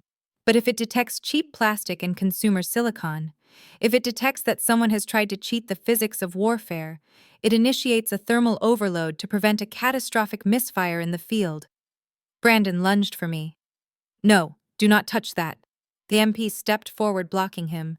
He bounced off their armored chests and fell back against the podium. I looked him in the eye. Burn it down, I whispered. I pressed the key. For a second, nothing happened. The room held its breath. Then a low hum began to emanate from the drone on the display stand. The lights on its chassis turned from green to amber, then to red. The hum grew louder, rising in pitch to a whine. On the big screen, the diagnostic readout was scrolling red text. Hardware mismatch detected. Thermal capacity insufficient. Critical failure imminent. Stop it! Brandon screamed, scrambling at the console. Turn it off. You are breaking it. I stepped back, folding my arms. I am not breaking it, Brandon. It is breaking itself. It is rejecting the garbage you fed it. Smoke began to curl from the seams of the drone.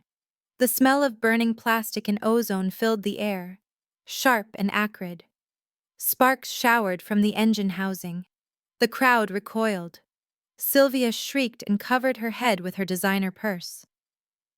With a loud pop and a flash of blue light, the internal processor of the drone detonated.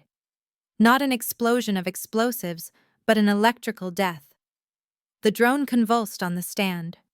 Smoke poured out in thick black clouds. The rotor spun wildly for a second, then seized with a grinding screech. The system died. The screen behind us went black. The lights in the room flickered and then returned to full brightness, illuminating the smoking ruin of Brandon's legacy. Silence. Then Brandon's voice, ragged and hysterical, broke the quiet. You crazy witch! You ruined it! You destroyed my property! That was a $5 million prototype. You sabotaged me. I walked over to the smoking drone. I waved the smoke away with my hand. I did not sabotage anything, I said, my voice ringing clear in the stunned room. I just asked it to work. I asked it to run a standard military diagnostic. If you had used the chips you billed the government for, it would be flying right now. It failed because you are a fraud, Brandon. I turned to the Secretary of Defense. Mr. Secretary, the Aegis Patriot system is compromised. The hardware is counterfeit. The software is stolen. And the CEO is a traitor. The secretary stood up. His face was stone. Military police, he barked, pointing at Brandon. Take him into custody. The MPs moved. They did not hesitate. They grabbed Brandon by the arms. He struggled, kicking and screaming like a child. No, you cannot do this. I am a CEO. I have rights. She is lying. Look at her, she is just a bitter ex-wife. Mom, do something. Sylvia stood up, trembling. She looked at her son being dragged away. She looked at the press taking photos. She looked at me standing tall and untouched in my black suit. She did not move to help him. She sat back down, putting her head in her hands, trying to hide from the cameras. But I was not done. Wait, I said. The MPs paused, holding Brandon firmly. I walked over to him. I reached into my pocket and pulled out the USB drive. I held it up. This drive contains the full forensic accounting of your shell companies, I said. It contains the emails between you and your mother coordinating the purchase of the counterfeit chips. It contains the wire transfers to the Cayman Islands. I looked at Sylvia. And it contains the proof that Sylvia Miller knowingly signed off on the purchase orders for the defective parts. Sylvia looked up, her eyes wide with horror. No, I did not. I did not know. He told me it was standard procedure. Liar, Brandon screamed at his mother. It was your idea. You said we needed the money for the chateau. You said the army would never check. The room gasped again. The betrayal was complete. They were turning on each other just as I knew they would. I handed the drive to the FBI agent who had just walked onto the stage. It is all there, I said. Every dime. Every lie. Brandon sagged in the grip of the MPs. He looked at me, and for the first time I saw the realization hit him. He saw the woman he had married. He saw the intelligence he had ignored. He saw the strength he had tried to break. Why, he whispered, tears streaming down his face. Why did you do this? We could have been rich. We could have had everything. We did have everything, I said. We had a home. We had a life. We had my loyalty. But that was not enough for you, was it? You wanted the world. I leaned in close, so only he could hear me. Well, Brandon, you got the world's attention. I hope it was worth it. Take him away, the general said. The MPs dragged him off the stage. His shoes, the ones he had bought with stolen money, dragged across the floor, leaving scuff marks on the seal of the Department of Defense. Sylvia tried to run. She stood up and tried to push her way through the press corps. But 2 officers were waiting for her at the bottom of the stairs. Sylvia Miller, you are under arrest for conspiracy to commit fraud and treason. No, she wailed as they handcuffed her. My dress. You are wrinkling my dress. Do you know who I am? I watched them go. I watched the people who had made my life a misery for 5 years get dragged out of the Hall of Power in chains. Nicole, the mistress, was nowhere to be seen. She had slipped out the back door the moment the smoke started rising from the drone. She was a survivor. I almost admired that. Almost. I stood alone on the stage. The smoke from the drone was still drifting up into the lights. The Secretary of Defense walked over to me. He extended his hand. Mrs. Caldwell, he said, using my maiden name. The country owes you a debt of gratitude. You saved a lot of lives today. I shook his hand. Just doing my job, Mr. Secretary. My father walked up to me. He put his arm around my shoulders. He did not say anything. He did not have to. The pride radiating off him was warmer than the sun. We walked off the stage together. The press shouted questions. The flashbulbs popped. But I did not stop. I did not look back. I walked out of the Pentagon and into the cool night air. The war was over. The enemy was defeated. And for the first time in a long time, I was ready to go home. The smoke from the destroyed drone still hung in the air, a technological funeral shroud over the stage. But the silence that followed the explosion was shattered by a sound far more terrifying than the mechanical death of the machine. It was the sound of heavy doors crashing open in unison all around the perimeter of the briefing room. This was not hotel security. This was not local police. This was a federal raid. 24 agents swarmed into the room, moving with the synchronized precision of a pack of wolves. Half wore the navy blue windbreakers of the FBI with bold yellow letters across the back. The other half wore the severe gray uniforms of the Army Criminal Investigation Division. They did not run, they flowed, expanding to block every exit, securing the perimeter and surrounding the stage in a matter of seconds. The flashbulbs of the press corps went into overdrive, turning the chaotic scene into a strobe-lit nightmare. Brandon stood frozen by the podium, his face the color of ash. He looked at the agents, then at me, then at the Secretary of Defense. For the first time in his life, the arrogance that had shielded him like armor was gone, stripped away by the undeniable reality of federal badges. Special agent in charge. Vance, a man with a face like a clenched fist, marched up the stairs. He did not look at me. He did not look at the general. He walked straight to Brandon. Brandon Miller. Vance boomed his voice, carrying over the murmurs of the crowd. Step away from the console and place your hands behind your back. Brandon blinked, his mouth opening and closing like a fish pulled from water. Wait, he stammered, holding up his hands, palms out. There is a misunderstanding. This is a corporate dispute. My wife. She is having a mental breakdown. She sabotaged my presentation. You should be arresting her. Agent Vance did not pause.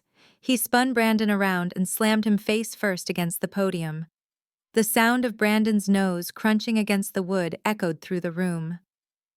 Brandon Miller, you are under arrest for conspiracy to defraud the United States government, wire fraud in the first degree, and aggravated identity theft. Vance recited the Miranda rights as he wrenched Brandon's arms behind his back. The handcuffs clicked. It was a sharp, final sound. Identity theft. Brandon yelped, trying to look over his shoulder. I never stole anyone's identity. You stole the identity of a secure military contractor, Vance said, tightening the cuffs until Brandon winced.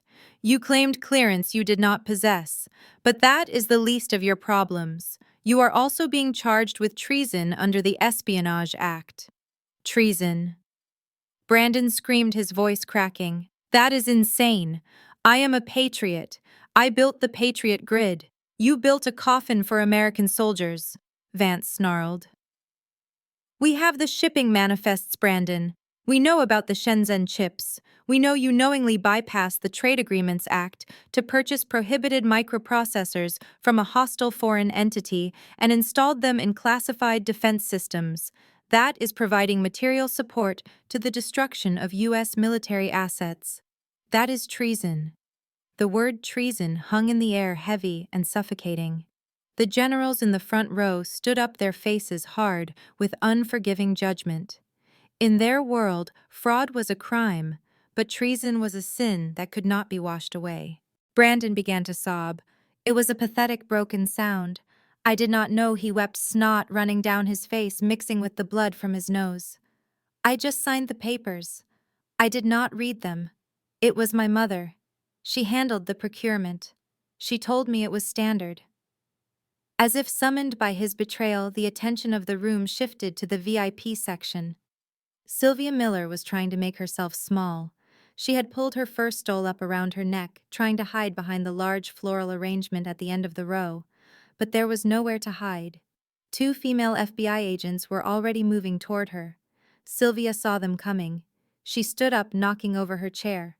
"Do not touch me!" she shrieked, her voice shrill and piercing. "Do you know who I am? I am Sylvia Miller. My family founded this city. I am a donor.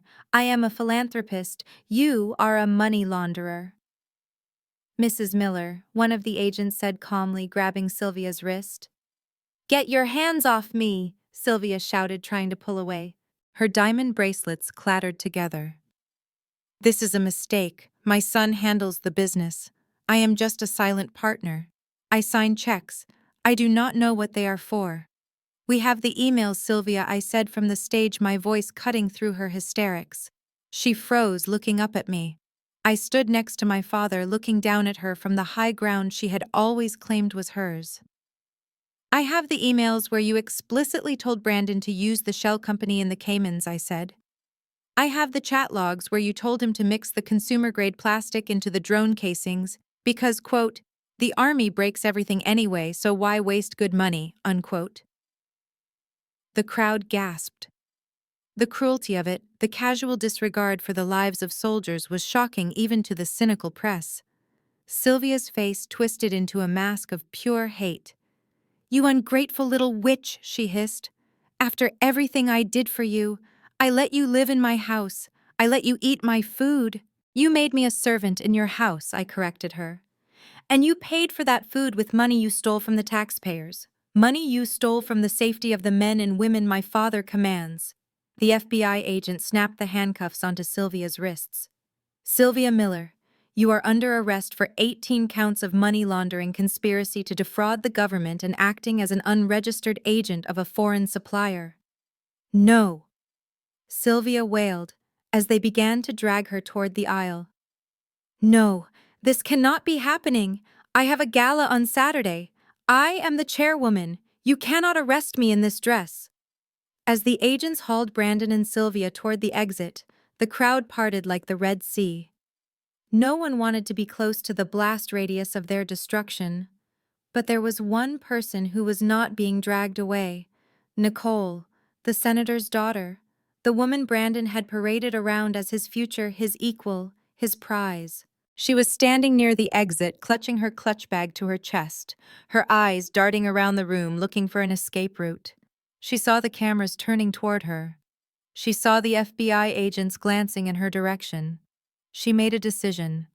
It was the same decision she had likely made her entire life: self-preservation at any cost. She stepped forward, pointing a manicured finger at Brandon as he was dragged past her. I did not know she screamed, her voice perfectly pitched to sound like a victim. He lied to me too.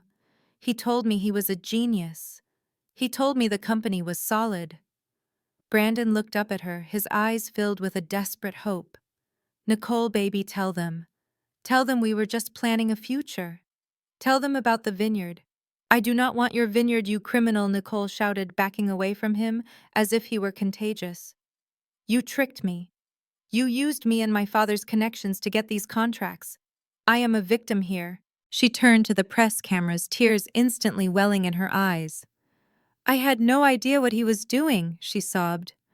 I am just a girl who fell in love with the wrong man. He manipulated me just like he manipulated everyone else. I am going to cooperate fully with the investigation. I want nothing to do with him. Brandon let out a sound that was half laugh, half sob. The woman he had destroyed his marriage for, the woman he had embezzled $40 million to impress, was throwing him to the wolves before the handcuffs were even cold. You deserve each other, I whispered into the microphone. The agents pushed Brandon forward, forcing him to walk. He stumbled, his eyes locking onto mine one last time. Catherine, please, he begged. I turned my back on him. But the drama was not over. As the agents dragged Sylvia past the stage, she dug her heels into the carpet. She fought with a strength born of pure terror. Wait, she screamed. Wait, let me speak to her. Let me speak to my daughter-in-law. The agent looked at me. I nodded once. They stopped. Sylvia stood at the foot of the stairs looking up at me. Her hair was disheveled, her mascara running down her cheeks in black rivulets. She looked old. She looked pathetic. Kat, she said, her voice trembling. Kat, honey, listen to me. I know we have had our differences. I know I was hard on you. But I was just trying to make you strong. You know that, right? I stared at her silently. I am an old woman. Kat, Sylvia pleaded, reaching out her handcuffed hands as if she could touch me. I cannot go to prison. I will die in there. You have the general's ear. You can tell them it was a mistake. Tell them I was just a confused old lady who signed the wrong papers. She fell to her knees, the expensive silk of her dress tearing on the metal stairs. Please, Kat. I am your mother. In the eyes of God, I am your mother. You took vows to care for us. Do not let them take me. I am sorry. I am so sorry. She sobbed loud and ugly, rocking back and forth. For a moment, the room was silent, save for her weeping. It was a pitiful sight. A woman who had once commanded rooms with a raise of her eyebrow, now reduced to begging at the feet of the woman she had tormented. I walked down the stairs slowly. I stopped on the bottom step, so I was looking down at her. I looked at the woman who had criticized my cooking, my clothes, my family. The woman who had laughed when Brandon served me divorce papers. The woman who had told me to wash the dress she bought me before I returned it. I leaned down close enough that only she and the agents could hear me. You are sorry? I asked, softly. Yes. She wept, looking up, hope flaring in her eyes. Yes, I am so sorry. I nodded slowly. You are sorry because you got caught, Sylvia. You are sorry because for the first time in your life your money cannot buy you a way out. I stood up straight, smoothing my jacket. And you are confused about one thing. You are not my mother. I looked her dead in the eye, my voice cold as liquid nitrogen. My mother worked 2 jobs to put food on the table and never complained. My mother taught me integrity. My mother taught me that character is what you do when no one is watching. And most importantly, Sylvia, my mother, never smiled when she saw her child in pain. I pointed to the spot on the stage where she had laughed at me 30 minutes ago. You laughed when Brandon destroyed my life. You laughed when you thought I was homeless. A mother does not do that. A monster does that. I looked at the agents. Get this trash out of my sight. No, Sylvia screamed as they hauled her up.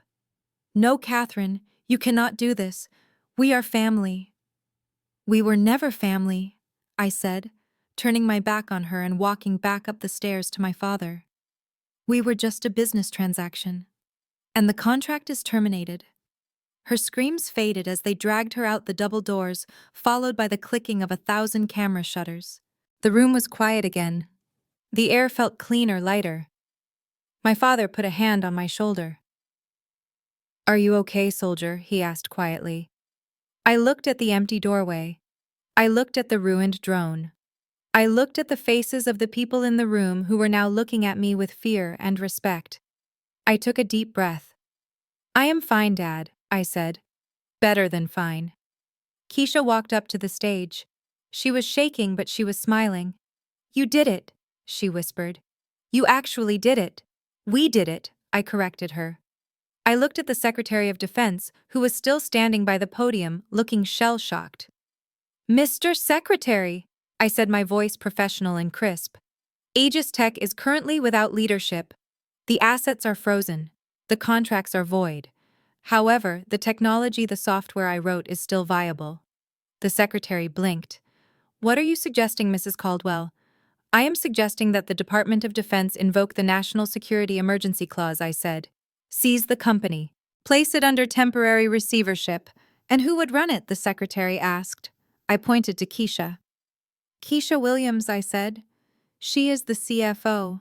She is the one who found the evidence. She is the only person in that building with clean hands and a working moral compass. She can stabilize the operations and ensure the soldiers get the gear they need. The secretary looked at Keisha, then at me, then at the general. General Caldwell, do you vouch for this? My father smiled. With my life, Mr. Secretary. Then it is done, the secretary said. I looked at Keisha. She was crying again, but this time they were tears of relief. Go run the company, Keisha, I said. Build something good out of the ashes. I will, she promised. My father offered me his arm. Mission accomplished, he asked. I looked around the room one last time. Not quite, I said. I still have to go visit him in prison. I have one last thing to give him. What is that? I reached into my pocket and pulled out his gold wedding band. I had bought it back from the pawn shop where he sold it 6 months ago to pay for a trip with Nicole. Closure, I said. We walked out of the Pentagon, leaving the wreckage of my old life behind us. The air outside was cool and fresh. The siren lights of the police cars taking my husband and mother-in-law away faded into the distance. I was Catherine Caldwell. I was the daughter of the Iron General. And I was finally free. The Federal Correctional Institution in Cumberland, Maryland, smells of bleach and despair. It is a cold, sterile scent that sticks to the back of your throat. I sat in the visitation room on a metal stool bolted to the floor, my hands resting calmly on the scarred stainless steel table. I was wearing a white silk blouse and trousers, the kind of outfit Brandon used to say was too masculine for a wife, but perfect for a CEO. I checked my watch. 1,000 hours. The heavy steel door on the other side of the glass partition buzzed loudly. A guard stepped through, followed by a man who looked like a ghost of my husband. Brandon Miller was shuffling. His feet were shackled and his hands were cuffed to a chain around his waist.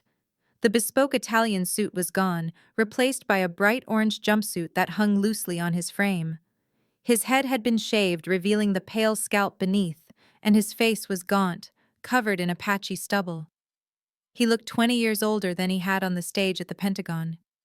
He sat down opposite me, the chains rattling against the table. He did not look at the guard. He looked at me with eyes that were red-rimmed and desperate. "Catherine," he croaked. His voice was raspy, like he had been screaming for days. "Thank God. Thank God you came. I knew you would come." I did not smile. I did not frown. I just looked at him, observing him like a specimen under a microscope. "Hello, Brandon," I said, my voice neutral. "Cat, please. You have to help me." He leaned forward, as far as the chains would allow. "This is a nightmare. I cannot survive in here. The food, the noise, they put me in a cell with a man who killed 2 people. You have to get me out." I stayed silent, letting his panic fill the space between us. "Talk to your father," he begged. "The general, he has pull. He can make a call. Tell them it was a misunderstanding. Tell them I was coerced. Tell them my mother forced me to sign those papers. I will testify against her. I will give them everything on Sylvia. Just please get me out of here." I tilted my head slightly. "You want to testify against your mother?" I asked. "Yes," Brandon said eagerly, nodding so hard his head bobbed. "She is the mastermind. She set up the Cayman accounts. She found the Chinese supplier. I was just the face cat. I was just the front man. I did not know the chips were defective. I swear to God I did not know." I reached into my bag. The guard tensed, but I moved slowly, pulling out a single sheet of paper. "That is interesting, Brandon," I said, smoothing the paper onto the table. "Because according to the emails I downloaded from your private server, you not only knew you negotiated the price." I began to read from the paper, my voice echoing in the small room. Email dated November 14th, subject line cost reduction. Body text reads, "Mother, the Shenzhen chips are heating up in the simulation. Failure rate is 30%. Sylvia replies, "Who cares? The army breaks everything anyway. We need the margin for the vineyard." Your reply, "Make the switch, but scrub the logs." I looked up at him. "You knew, Brandon. You knew the failure rate was 30%. That means 3 out of every 10 missiles would have failed. That is thousands of soldiers left defenseless because you wanted a vineyard." Brandon slumped in his chair, the fight draining out of him. "I made a mistake," he whispered, tears leaking from his eyes. "I was greedy. I know that. But Kat, look at us. We were a team, we were husband and wife. Does that not mean anything to you?" I looked at the man who had thrown divorce papers at me in front of 500 people. "It meant everything to me," I said. "It meant so much that I spent 5 years hiding my light so you could shine. It meant so much that I fixed your mistakes in the middle of the night so you could feel like a big man. But you broke the contract, Brandon. You broke it the minute you decided I was disposable."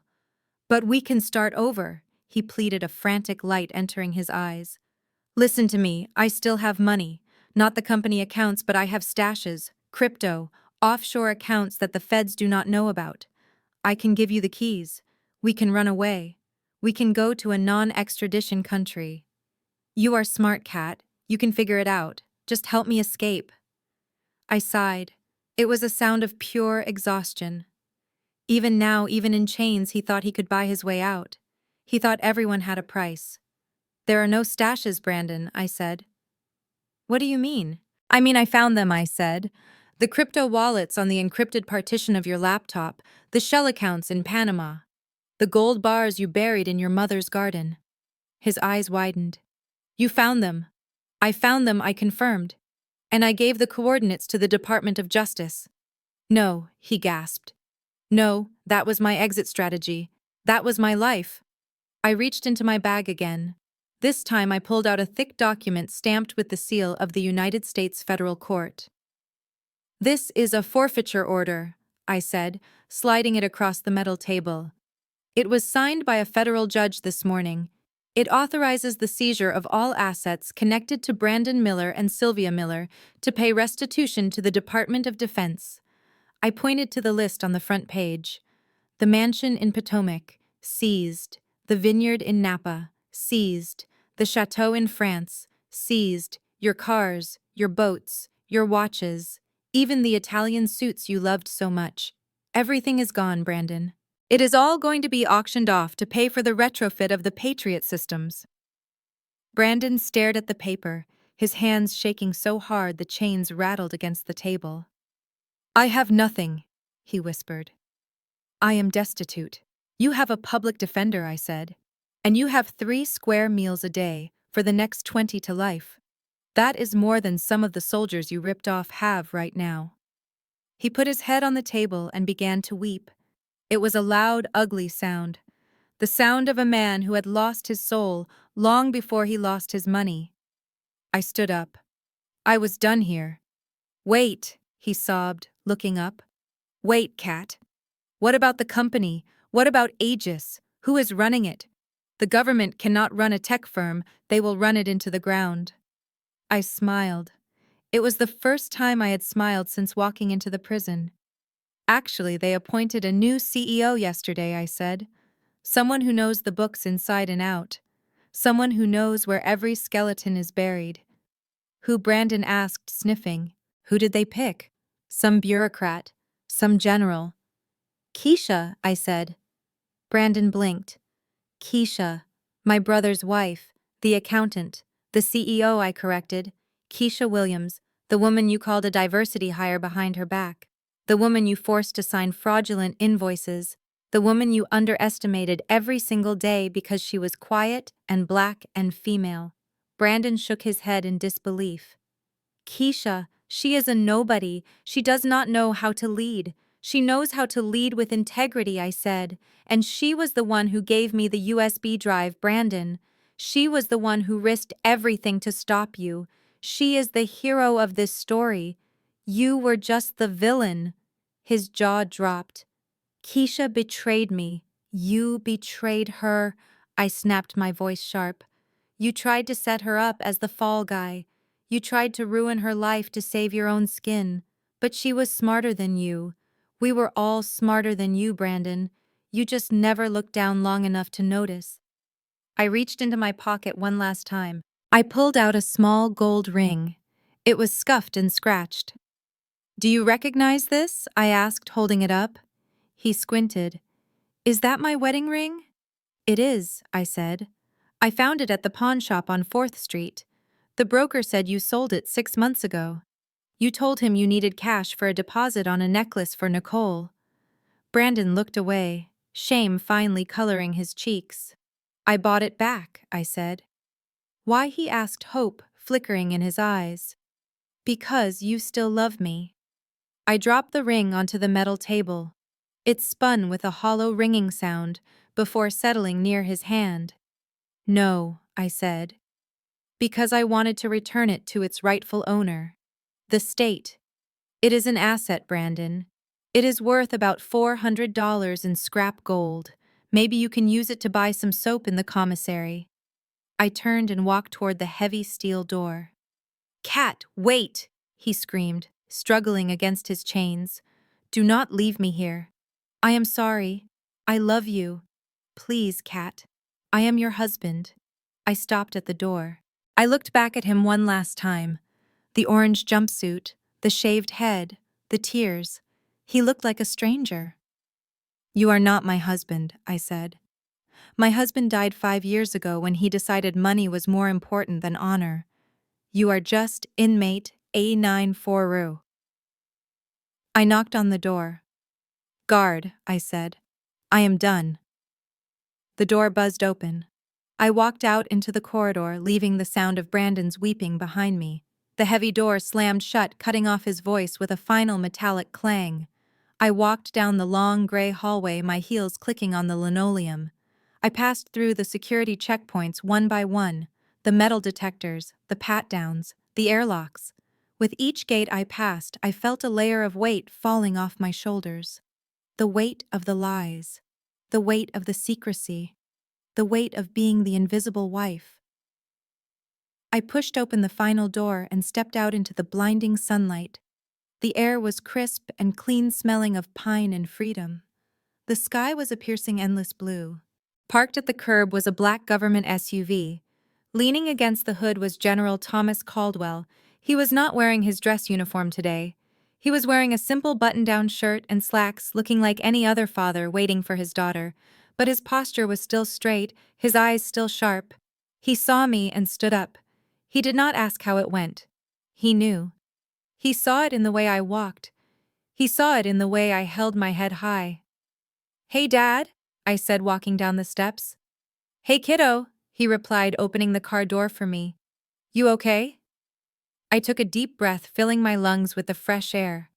"I am free, Dad," I said. "I am finally free." He smiled, that rare, warm smile that was reserved only for me. "Good," he said. "Because I have some news. The Pentagon just approved your contract. You and Keisha start on Monday. You have a company to rebuild." I got into the car. I looked at my reflection in the side mirror. I saw a woman who had been broken and rebuilt, stronger than before. I saw a strategist. I saw a survivor. I looked at my father. "Let's go," I said. "I am starving." He laughed and got into the driver's seat. "I know a place," he said. "Best apple pie in DC. But this time someone else is baking it." As we drove away from the prison, I did not look back in the rearview mirror. The past was behind bars. The future was an open road. And for the first time in my life, I was in the driver's seat. Here is the lesson learned from Catherine's story. The most profound lesson from Catherine's journey is the danger of diminishing your own light to accommodate someone else's insecurity. For 5 years, Kat played the role of the invisible housewife, hiding her genius and her background, because she believed that making herself small would make her husband feel big enough to love her. But she learned a brutal truth: you cannot build a healthy partnership on a foundation of inequality. When you shrink yourself to fit into a box someone else created, you don't gain their respect. You only feed their arrogance. Furthermore, the story illustrates that true power often moves in silence. Brandon and Sylvia were loud, flashy, and obsessed with the appearance of success. They mistook Kat's silence for weakness and her patience for submission. They failed to realize that the most dangerous person in the room is often the one who listens, observes, and keeps the receipts. Kat didn't win simply because her father was a general. She won because she was smarter, more prepared, and possessed the integrity they lacked. She proved that while lies may sprint, the truth runs a marathon.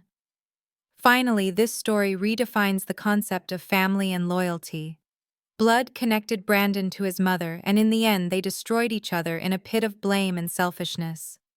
True family was found in the unshakable bond between Kat and her father and the unexpected alliance with Keisha. Family isn't just about DNA. It is about who stands beside you in the trenches, who values your soul over your status, and who never smiles when they see you in pain. Hit that like button and subscribe if you believe that no matter how long it takes, the truth always detonates in the end.